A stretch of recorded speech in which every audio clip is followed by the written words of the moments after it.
2016 সালের ডিসেম্বর মাসে executive committee of the national economic council একটা রেলওয়ে ব্রিজ প্রকল্পের অনুমোদন দেন। কমেন্সমেন্টের সময় সেই ব্রিজের নামকরণ করা হয়েছিল বঙ্গবন্ধু শেখ মুজিব রেলওয়ে ব্রিজ। 2023 সালে শেষ করা হবে এরকম চিন্তা করে এই ব্রিজ প্রকল্পের বাজেট ধরা হয়েছিল প্রায় 9,734 কোটি টাকা। পরবর্তীতে 2025 সালের মার্চ মাসের আগ পর্যন্ত যেটার বাজেট বেড়ে দাঁড়ায় প্রায় 16,781 কোটি টাকা। 2024 সালের ডিসেম্বর মাসে এই রেলওয়ে ব্রিজের নাম পরিবর্তন করে রাখা হয় Jamuna railway bridge. Jamuna railway bridge dual gauge double ট্র্যাকের জন্য ডিজাইন করা। বাই দ্য ওয়ে, আপনাদের বাড়ি যাদের উত্তরবঙ্গে, আমি জানি আপনাদের বেশিরভাগের মনের মধ্যেই একটা কোশ্চেন আছে।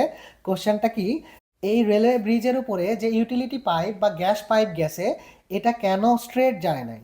দুইটা পিয়ার পর পর কেন এরকম বাঁকা হয়ে পিয়ার ক্যাপের মধ্যে দুইটা পিয়ার পর পর আবার বাঁকা হয়েছে? এইভাবে কেন এই পাইপগুলো লে করা হয়েছে? আপনারা যারা এই পাইপ বাঁকা হওয়ার কারণটা জানেন তারা কমেন্ট করতে পারেন, আর যদি না জানেন তাহলে আমার সাথে কানেক্টেড থাকেন।